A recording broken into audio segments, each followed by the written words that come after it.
Hello, welcome to Poland Daily History. I'm your host, Phil Goss. We're at the Praga Museum today in the Praga district of Warsaw. Praga is separated from the main part of Warsaw by the Vistula River, Praga being on the east bank. It's an older part of the city which has been destroyed a number of times over the centuries, although it did escape destruction in the 20th century, meaning we have lots of nice 19th century architecture to enjoy while we walk around the area. It's also the source of a number of different and interesting people, as well as a number of different things as investment points in Warsaw are concerned from the 1930s, 1920s, as well as in the communist times, as well as in the post-communist times. We'll talk to a couple of people here at the Praga Museum who can shed much more light on the subject, and we'll learn quite a bit along the way. We're speaking today with Franciszek Płócennik from the Praga Museum.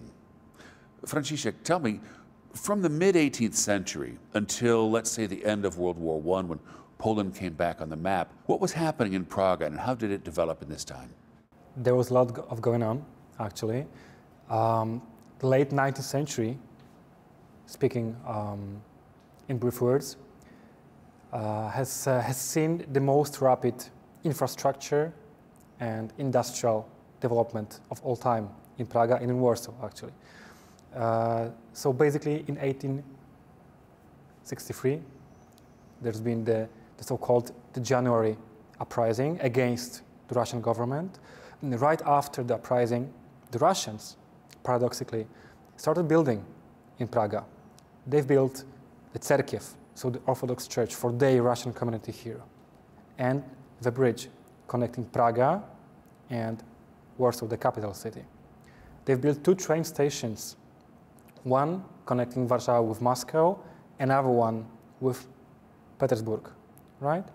And they just started building new buildings, new factories, industrial sites. They established the very first park, so-called Park Praski. So actually, 1860s, 1870s, and 1880s, as I just said, have seen the most rapid development of all time.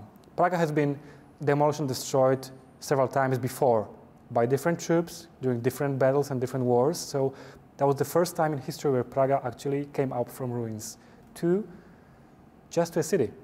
Who destroyed Praga the first time? Well, it's mid-17th century and war between Poland and Sweden, actually. So the Swedes.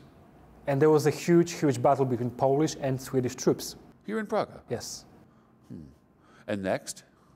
Next, late 18th century, right after the partitions of Poland in late 18th century, there has been the very first uprising led by Tadeusz Kościuszko, the Polish national historical hero. And so the very last episode of this failing uprising has been the Battle of Praga and the massacre of Praga civilians. So the Russian troops have killed almost 80% of Praga population. That's why it's called the Praga massacre, right? And after the Russians? It's been French troops under Napoleon Bonaparte on war with Russians, just demolishing Praga, not because of any kind of battle, of massacre, just preparing Praga to become a fortress against any Russian invasions. Right after, Praga has never been rebuilt again until 1860s and 70s that we just talked about. So Napoleon was what, 1804, 05, something like that? Yes. Okay, and then it was 60 years of nothing until the Russians began to rebuild in 1863. 3 decades of intense investment in Praga. So we're up to the 20th century. What happened in Praga in the early 20th century? Okay, the whole city of Warsaw at the time has seen the most spectacular architectural growth. So there was something like 200 different investments every year at the time. So Praga and Warsaw have been developing rapidly, and Praga was inhabited in almost 50% by Jews, by the Jewish community, right? So there's been also the Jewish synagogue here, the Jewish cemetery, and lots of different Jewish facilities, right, of the Jewish community. And just right after, before World War I, Praga has been the area inhabited by the factory workers, industrial workers, and Jews, and actually quite a lot of poor people. That's why socialist and communist movements and communist ideas were becoming rapidly popular here, right? Because there were Jews and there were working class people. Yeah? Mainly because there was working class people and a lot of people incoming to Warsaw, right? And that was in the early 20th century, right? Right before World War I. And so what happened here during World War I? Anything of note? Okay, 1915, the Russian troops leave Warsaw. They just come out of Warsaw, fleeing just before the German troops entered the city. So there were just a couple of days of freedom without any Russian or any German troops. And then the German occupation started. Since 1916 to 1918, there was 2 years of the German occupation, so every street and every corner and every square changed its name from Russian to German, right? So actually that was not a time of freedom, and nor the time of war, actually. There haven't been any significant battle of the World War I here, fortunately. So it was just like the German occupation and then regaining freedom, regaining independence in 1918, after over 100 years, right? We'll pick up at that point on another episode. This has been Poland Daily History.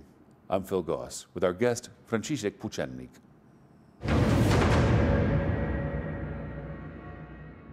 As we have heard, Praga was rebuilt several times after having suffered serious damage at the hands of foreign armies. The bloodiest event was the Praga Massacre of 1794, when the Russian army under General Suvorov slaughtered up to 20,000 civilians. Even though no blood was shed, the French army caused the most extensive damage when they razed large parts of Praga to the ground in order to fortify the area during the Napoleonic Wars.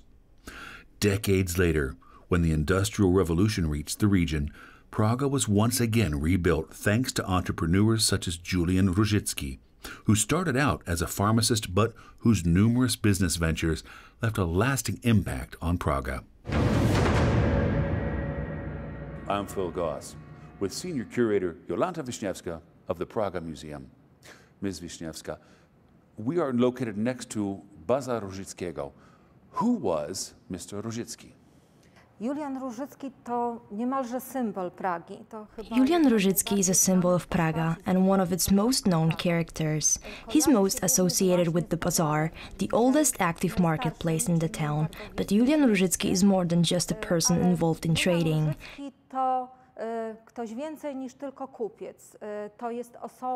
Julian Różycki is a person who discovered Praga's potential in the second half of the 19th century and invested in it. He was a pharmacist whose presence in Praga began with him buying one of the oldest pharmacies there, a pharmacy on what is now Okrzej Street, but at the time it was called Brukowa Street. He began to run this pharmacy when the first permanent bridge was built, connecting Praga to the left bank of Warsaw. He realized that Praga was a good place to invest in. Railway lines and stations were being built here at that time. The railway was driving the economy of Praga, so Julian Różycki decided to invest in the pharmacy, but not only in that. A chemical laboratory was opened right beside it, because in these times medicines had to be produced on site. Soon after, he invested in another pharmacy. These were the times when the pharmacist could only have one pharmaceutical side, but Julian Różycki had two. One of these operated here was located where we are right now at 52 Targowa Street. He also invested in other economic areas. He bought a few properties in the vicinity of Targowa and Ząbkowska Street, merged them, and the most famous marketplace in Warsaw was formed, which has been running now for over 120 years. He also invested in narrow gauge railway. It's thanks to him, his sons and his friends that a joint stock company was formed, which led to the building and starting up of a narrow gauge railway going to Marki. It's a town located not far from here. This played an important role in the development of the area, the industry, entrepreneurship, and also the settlements along the railway line. Julian Różycki także inwestuje w ziemię. Julian Różycki also invested in land. He bought a large agricultural enterprise called Różanka. Right now, the enterprise is located within the boundaries of the city, but back then it was outside the city. Julian Różycki also invested in a business that produced sparkling water. That's why at the entrance to the Różycki Bazaar, there is a big siphon, or in reality a construction shaped like a siphon, which has also become a symbol of Praga. He was also heavily involved in local issues. He obtained permission from the Russian Tsar to open a high school in Praga. Today, as a continuation of Julian Różycki's opening of the school, is the Praga High School named after King Władysław IV. It is one of the best high schools in Praga.